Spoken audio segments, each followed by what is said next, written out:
Oke, guys, bahas iwak pitik, iwak pitik, oke. Iwak pitik ayam, oke ya, siap. Oke guys, ini IHSG naik lagi dan surprisingly dia naik sampai hampir deketin puncaknya. Hampir deketin puncaknya ya. Jadi sabar teman-teman semuanya.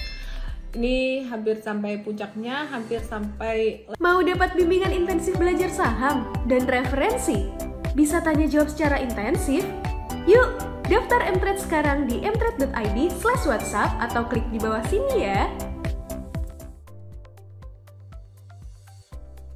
Level 7.300 lagi, dan hari itu dia naik didorong oleh masih saham GoTo yang naiknya bentuknya kayak gini, which is sebenarnya jangan FOMO sih teman-teman. Aku langsung aja bilang bahwa harus tetap hati-hati banget dengan formasi seperti ini tuh, kayak V-shape recovery kayak gini tuh naiknya cepat banget, turunnya juga bakalan cepat gitu.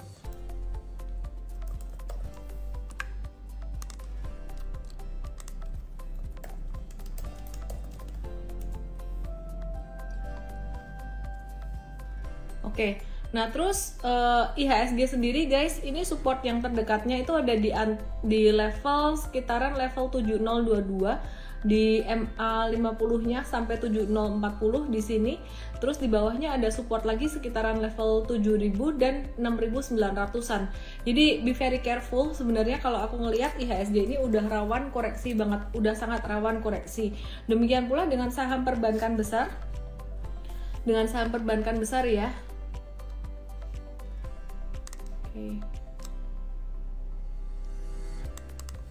Ya, jadi perbankan gede ini BCA, dia ada kemungkinan untuk normal correction dulu. Jadi masih dihantui oleh sentimen tapering sebenarnya atau kenaikan suku bunga. Nah, apa yang kita bahas beberapa hari kemarin bahwa jangan hanya fokus pada saham-saham komoditi energi, tapi juga kita mempertimbangkan untuk saham-saham komoditi yang lainnya, seperti contohnya juga pakan ternak gitu. Jadi contohnya saham pakan ternak misalkan kayak Japfa, Cepin dan juga kawan-kawan gitu ya. Terus kemudian semen dan pulp and paper itu masih akan narik karena masih murah dan bisa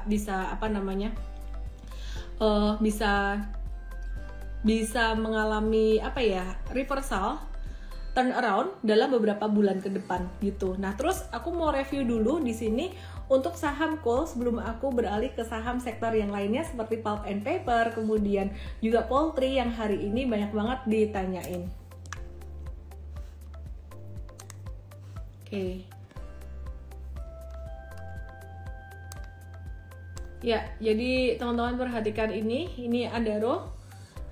Dia naik 3 hari berturut-turut dengan volume transaksi tinggi. Kemarin kita ada review Adaro, resistennya di level 3380. Di level 3380 ini dia breakout ya dengan volume transaksi yang cukup tinggi. Jadi ada kemungkinan juga akan terjadi dia naik lagi. Ini gambarnya aku udah ganti ya, akan terjadi penguatan lagi, baru setelah itu ada koreksi. Adaro kalau sampai dia ada koreksi sampai ke 3380, teman-teman boleh buy on retracement. Kemarin kita antisipasi untuk Adaro, sementara masih supportnya di level 3070 sampai 3110. Tapi tadi mengalami breakout Adaro, jadi ya kita beli tanggal 19 Mei untuk jangka pendek. Jangka menengahnya udah naik 20% ya. Terus kemudian di sini teman-teman trennya akan jadi semakin bagus. Jadi ini konsolidasi yang sangat bagus sekali untuk Adaro, kemudian dia breakout. Jadi breakout yang bagus adalah breakout yang diawali dengan sideways panjang gitu ya. Jadi diawali dengan sideways panjang gitu. Nah, ini sideways-nya sebenarnya nggak sampai lama banget, tapi lumayan, patternnya cukup oke. Dari April sampai Juni sekitaran 3 bulan sideways dan didahului dengan uptrend. Jadi patternnya cukup bagus teman-teman.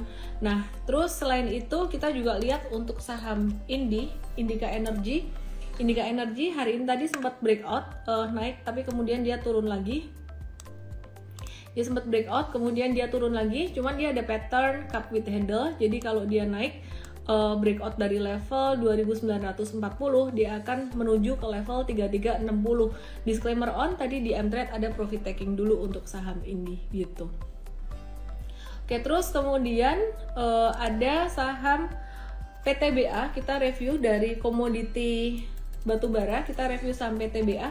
Hari ini tadi come date, dividennya gede banget, sekitaran 15%. Ya. Nah, sekitaran 15% dari harga terakhir dividen yieldnya. Nah, ini resikonya apa? Resikonya sebenarnya kalau turun ke area support terdekat tuh di level berapa sih? Support terdekat seperti yang saya bilang kemarin di level 4110. Kalau sampai ke 4110 turun ARB 2 kali katakanlah ya, sampai 4110 ini dia baru turun sekitaran 11%.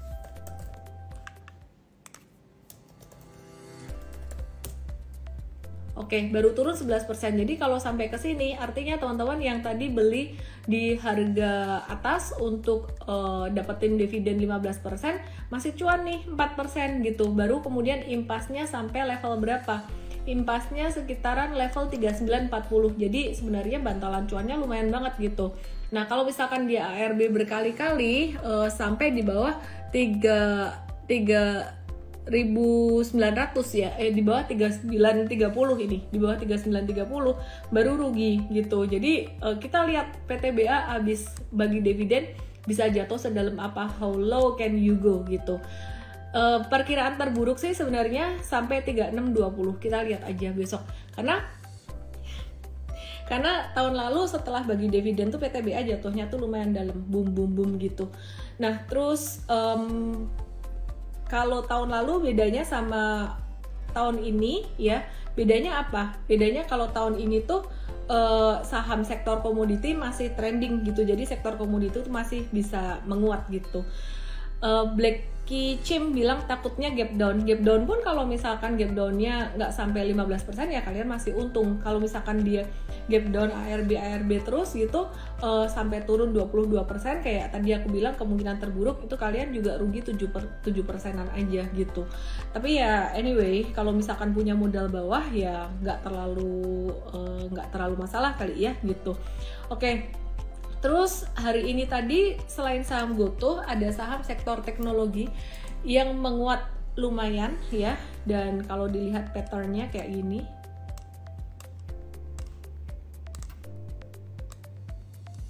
Oke, jadi teman-teman kalau dilihat patternnya kayak gini, ini membentuk pattern higher low 1, 2, 3. 1, 2, 3 ini higher low dan naik dengan volume transaksi tinggi gitu ya. Jadi dia naik dengan volume transaksi tinggi. Jadi ini satu pattern yang cukup bagus buat ASA dan dia bisa lanjut menguat sampai level 2770-an gitu guys. Oke. Ini ada yang bilang Roymond PTBA siap-siap longsor ya. Kalau turun pun dia normal ya, sifatnya koreksinya tuh normal. Bentar ya guys ya.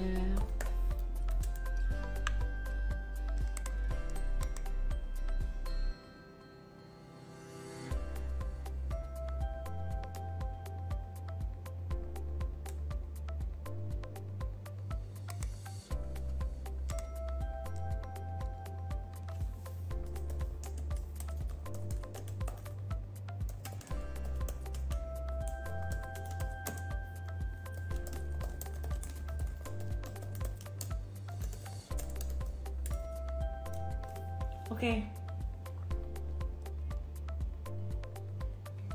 Kuang Chen nanya, Miss gimana untuk mengetahui saat opening akan terjadi gap atau enggak? Biasanya dari sentimen sih, dan sebenarnya nggak perlu tahu mau terjadi gap atau enggak. Yang penting kita nomor satu tuh paling penting adalah siap dengan resikonya. Jadi kayak udah ngajar beli PTBA di atas dapat dividen 15%, siap nggak dengan resikonya dia turun 22%? Kalau siap ya silahkan, kalau enggak ya nggak usah gitu. Oke, terus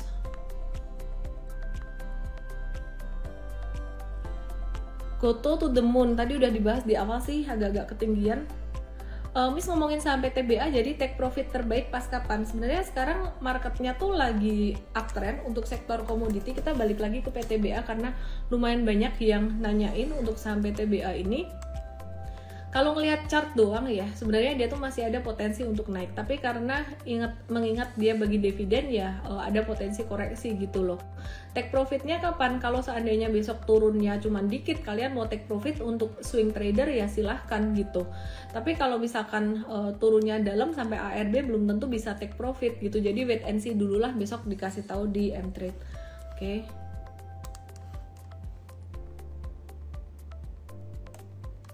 Oke, sekarang kita lihat UNTR.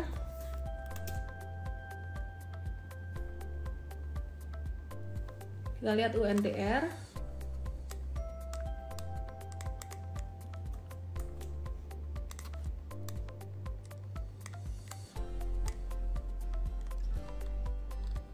Ya, UNTR hari ini naik juga dan udah mulai rawan profit taking. Jadi hati-hati dengan saham sektor komoditi batubara, ini udah mulai rawan profit taking semua. Chartnya yang paling bagus sih Adaro. Adaro ini udah naik hari ketiga, cuman dia breakout dari sideways. Jadi kemungkinan kalau naik masih ada kemungkinan naik sehari 2 hari lagi sampai 3.700-an dan habis itu ada rawan koreksi juga gitu. Oke, terus teman-teman kita bahas ayam-ayaman ya guys gitu. Jadi kalau kita perhatikan sentimen global, OPEC Plus bakal naikkan produksi minyak gitu setelah ada embargo ke Rusia. Jadi pertemuan Uni Eropa secara resmi melarang 90% impor komoditas energi Rusia. Hal tersebut membuat harga minyak naik dan jadi kekhawatiran bahwa inflasi masih akan tinggi gitu. Oleh karena itu OPEC Plus memutuskan untuk menaikkan produksi jadi 647.000 barrel per hari dari sebelumnya 432.000 barrel per hari selama bulan Juli sampai Agustus gitu. Jadi paling enggak selama 3 bulan ini harga minyak tuh bisa agak normalisasi, artinya nggak terlalu kencang naiknya gitu loh. Bagus nggak? Plus minus sih sebenarnya. Plusnya adalah dia nggak akan terlalu membebani perusahaan untuk bahan baku dan juga untuk bahan bakar ya, dan juga untuk bahan bakar selain perusahaan pun untuk individu juga, jadi nggak terlalu beban ke inflasi, nggak terlalu naikin inflasi gitu. Nah terus kemudian teman-teman kita juga mau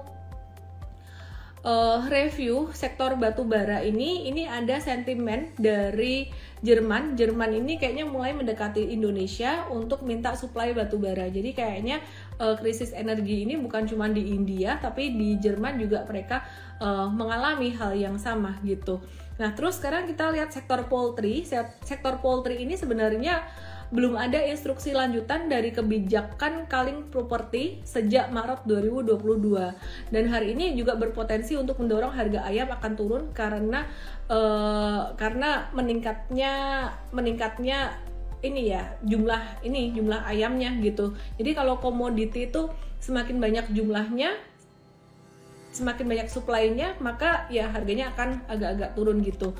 Nah terus kalau harga jagung sendiri di kuartal 2 2022 ini diproyeksi akan turun mengingat faktor seasonality di mana adanya panen raya di bulan Maret, sehingga itu akan jadi sentimen yang bagus untuk Java dan Cepin dan sektor poultry lainnya. Sekarang kita lihat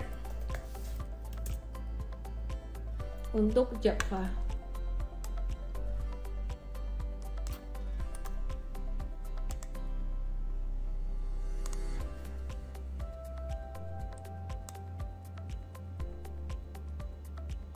Oke, jadi pattern ini menarik. Ini adalah pattern akumulasi dan ini merupakan satu pattern reversal. Ini adalah pattern reversal untuk Java. Terus teman-teman bisa perhatikan di sini.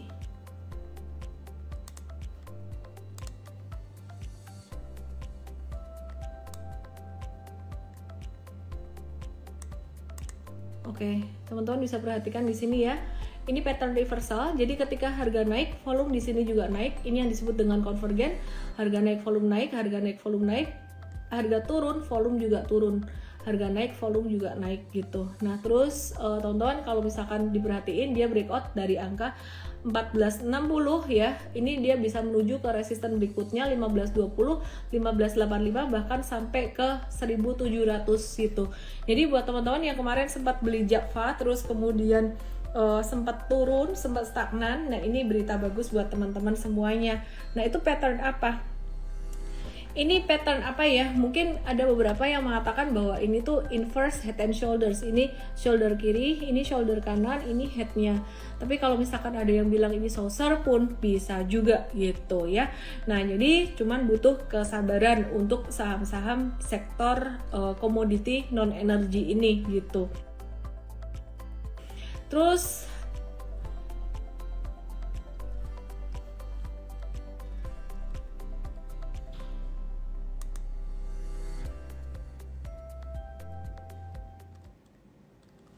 Oke.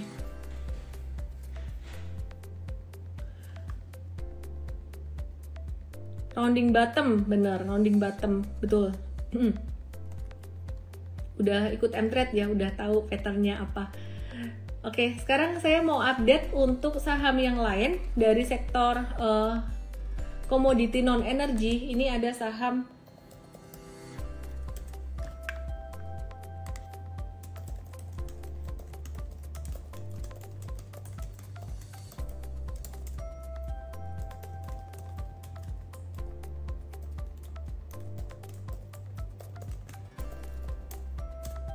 Oke, dari saham pulp and paper.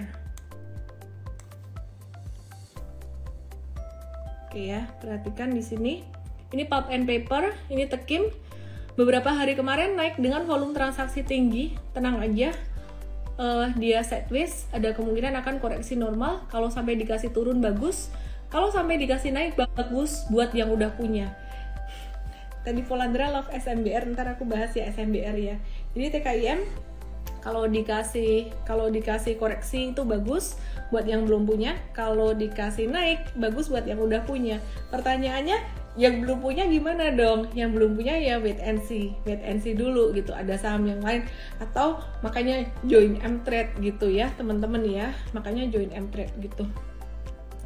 Oke, terus ya, jadi ini TKIM kalau aku ngelihat sih sebenarnya volumenya sangat bagus sekali dan ini masih masa konsolidasi. Nah, labanya untuk TKIM ini turun tipis karena turunnya keuntungan dari kurs. Jadi dia banyak sekali ekspornya gitu. Penjualan TKIM ini sebenarnya mengalami peningkatan. Sebagian besar dikontribusi dari penjualan domestik ya. Naik 47,56% year on year menjadi 158,57 juta. Sedangkan sisanya disumbang penjualan ekspor yang naik sekitaran hanya 9,83% year on year gitu. Nah, tapi kenaikan penjualan itu nggak diikuti dengan kenaikan laba atau kinerja bottom line-nya atau disebut juga dengan laba. Karena labanya turun dikit 1,19% year on year. Kenapa? Karena penurunan keuntungan pada kurs. Jadi kalau mengeliminasi faktor ini tuh sebenarnya laba TKIM tuh naik 36% year on year. Jadi kurs US dollar ke rupiah itu sangat berpengaruh sekali buat TKIM. Ini banyak yang nanya Gosco di SNG, nanti saya akan bahas ya. Terus ya, INKP saya coba review.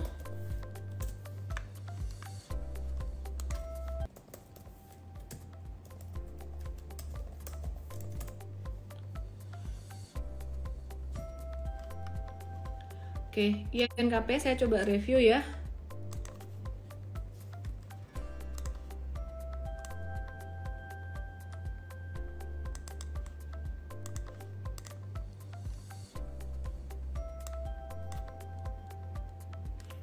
Oke, ya ini saya coba review untuk INKP. Teman-teman, ini mirip kayak TKIM, dia udah naik tinggi dan akan bagus banget kalau misalkan dia turun dulu ke 7.900 atau 8.000-an buat yang belum punya barang. Tapi belum tentu dikasih karena dia konsolidasi beberapa hari ini, dia bisa lanjut naik. Patternnya bisa ngikut kayak Unilever gitu.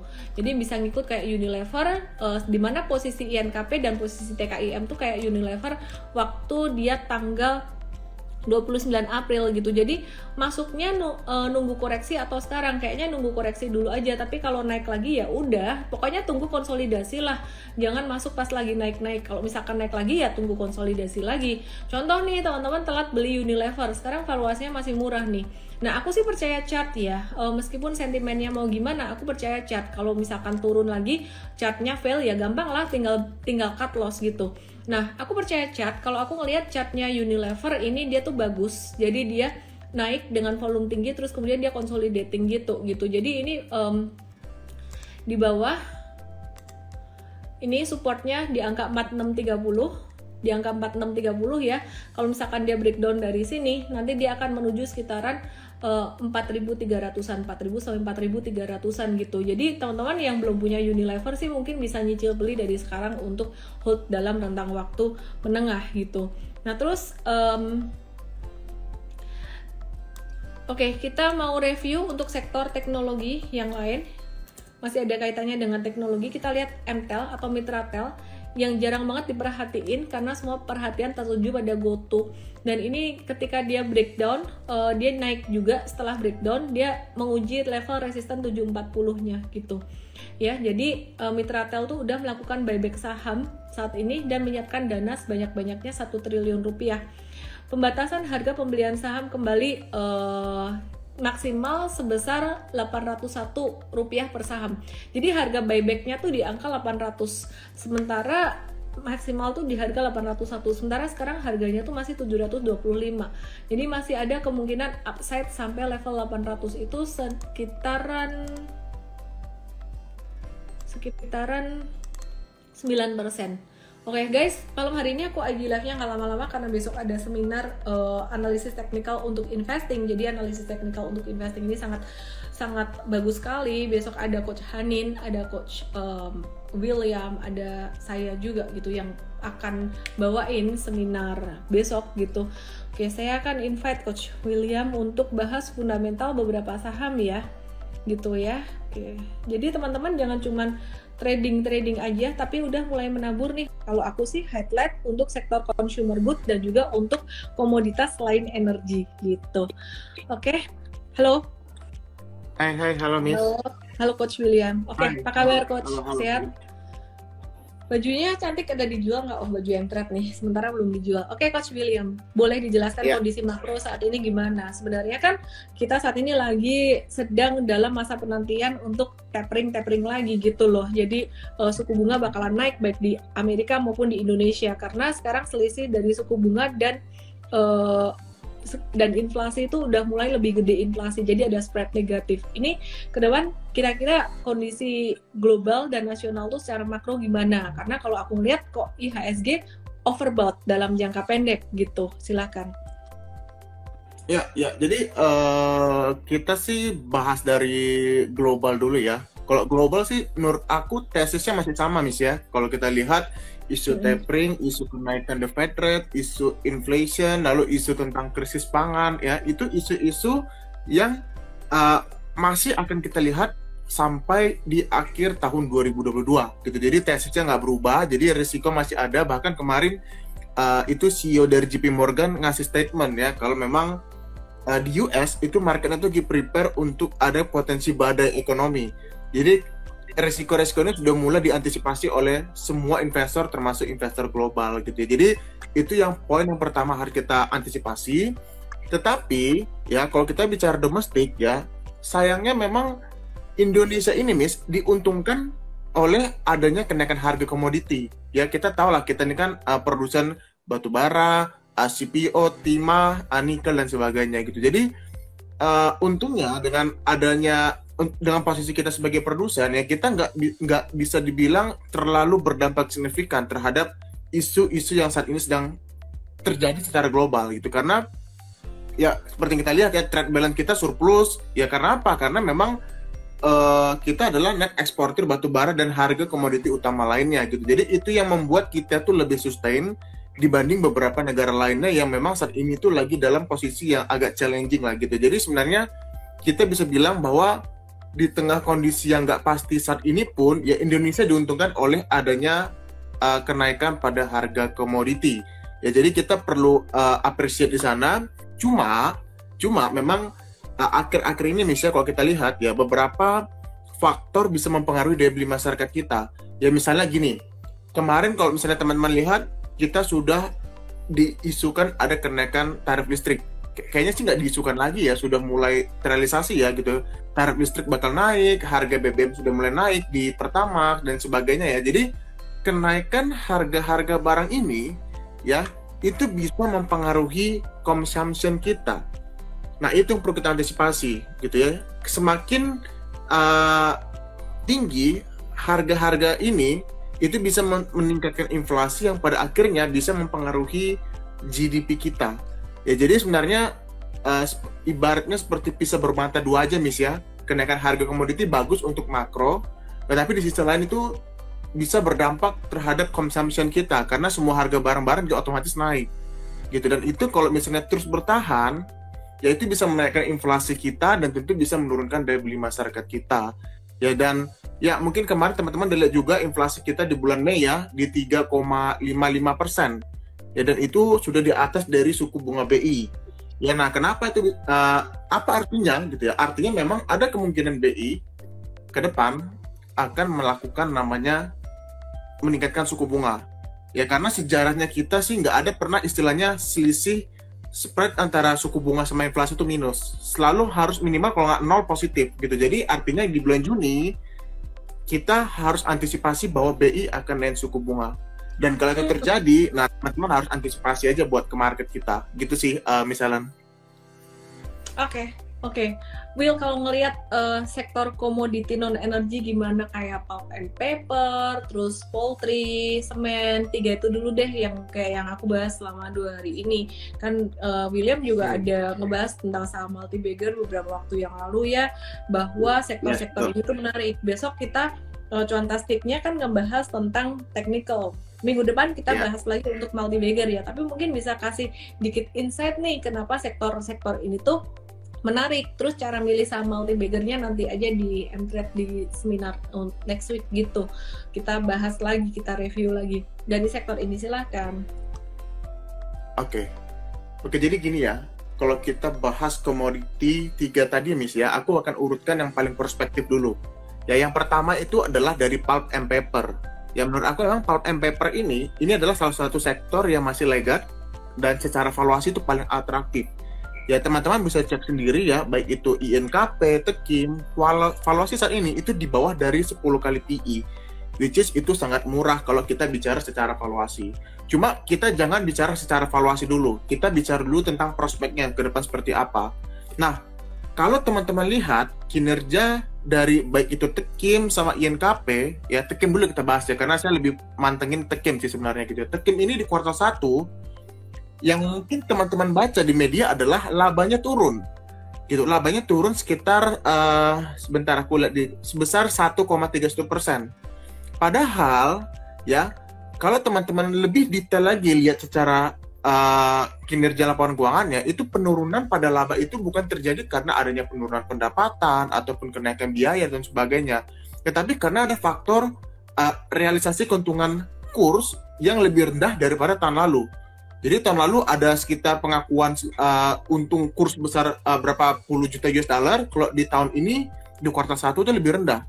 Jadi terlihat seolah-olah itu ada penurunan laba, padahal kalau teman-teman bisa lihat lebih dalam, justru kenaikan laba di Tekim itu sekitar 36,7%. Jadi silahkan cek sendiri buat teman-teman di rumah seperti apa hitungan aktualnya. Nah, jadi memang secara kinerja kita bicaranya Tekim itu masih solid. Dan yang kedua, kenapa sih kita expect bahwa sektor pulp ini bakal bagus ke depan? Karena demand dari China itu berpotensi akan meningkat di kuartal kedua. Ya kenapa bisa demikian? Karena di kuartal 1 tuh China tuh lockdown gitu loh.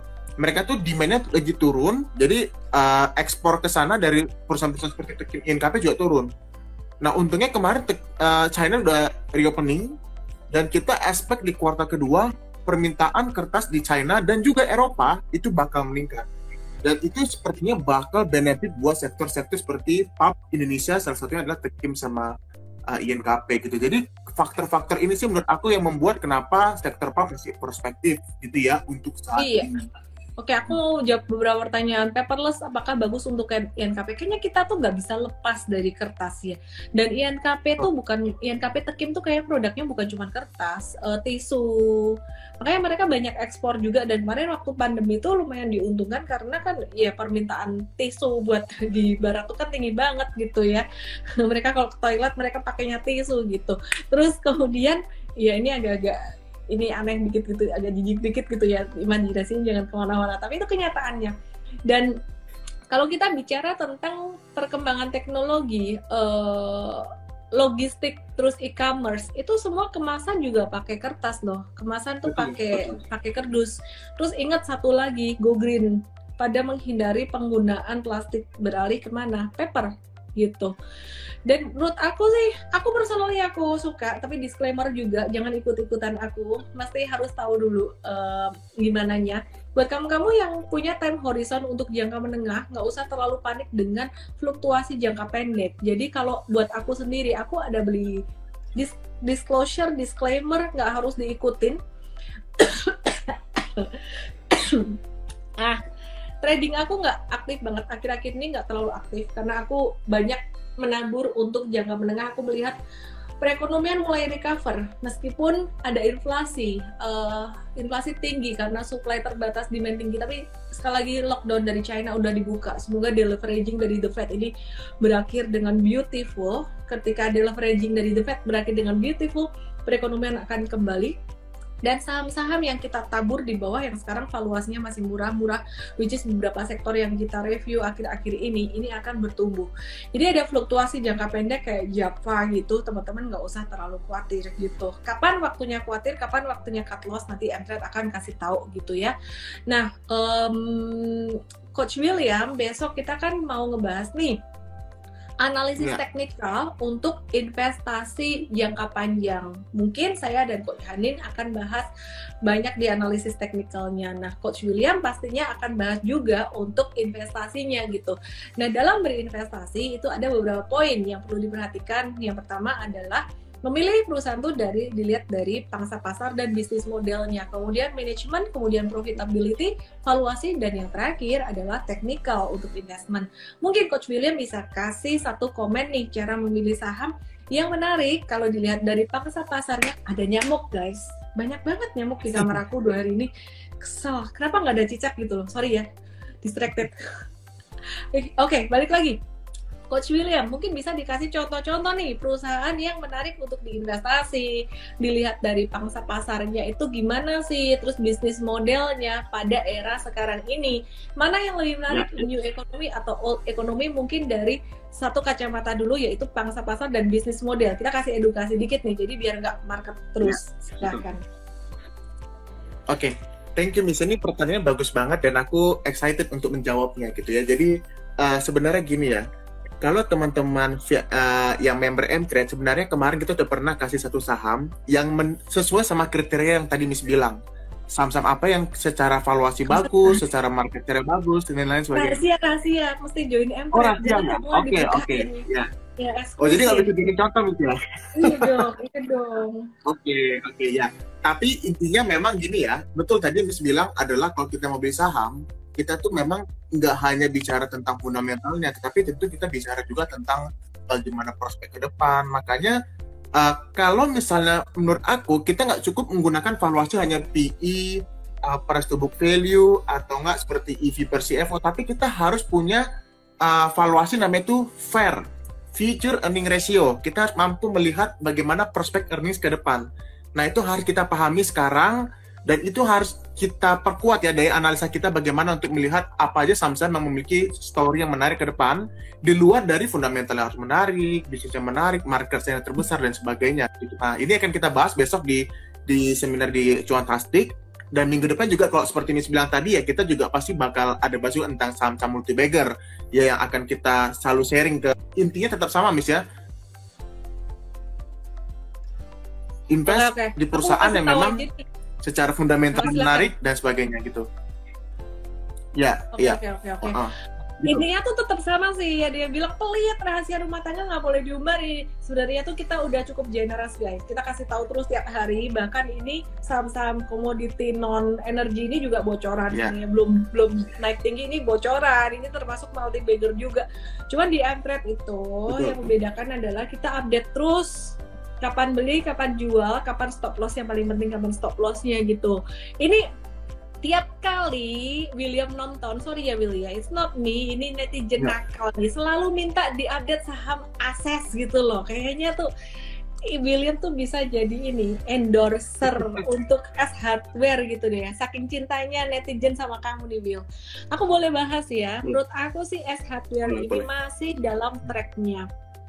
Di atas angka 960 masih oke. Di bawah 960 kamu trader mau cut loss boleh. Investor gimana investor? Di bawah 960 silakan, kalau misalkan kamu stres mau cut loss boleh. Tapi personally aku S Hardware aku masih ngehold, dan aku punya saham S Hardware ini bukan di harga best price guys. Aku lupa ingat di harga berapa, yang jelas bukan di best price, jadi kemungkinan di area-area ini gitu. Ya, karena di sini ada low, jadi seingat aku nih ada low, kemungkinan aku punya di area ini. Jadi kalau teman-teman nanya S Hardware aku sekarang juga masih posisi merah gitu. Japfa aku juga baru posisi hijau-hijau tipis, tapi untuk S Hardware dan Japfa ini aku untuk jangka menengah gitu. Jadi bukan untuk investasi yang long term banget, tapi aku ngelihat, aku percaya banget bahwa perekonomian akan recover dan mereka juga udah mulai rame. Jadi ini akan sangat positif sekali gitu. Coach William ngomong-ngomong, babynya udah lahir belum nih?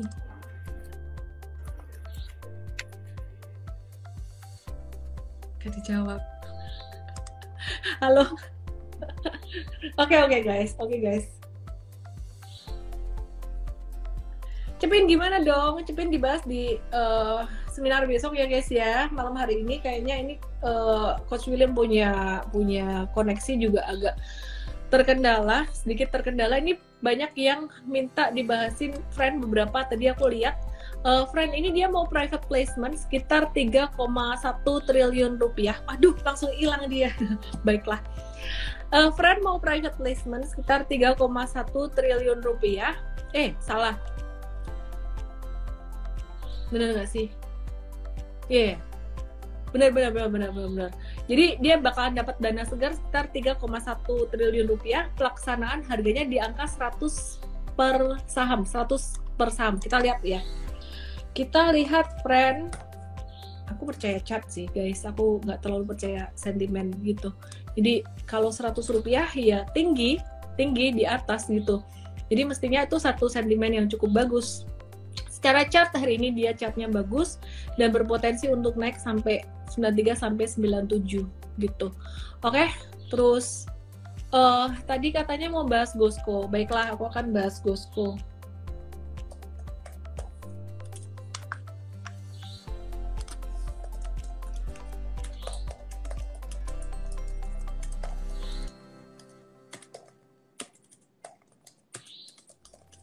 Oke, Coach William baru kasih tahu koneksinya lagi kurang bagus gitu.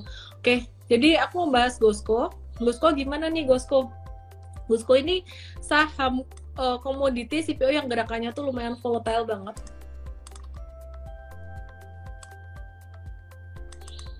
Oke ya, jadi volatile banget. Ini di level 186 nih supportnya.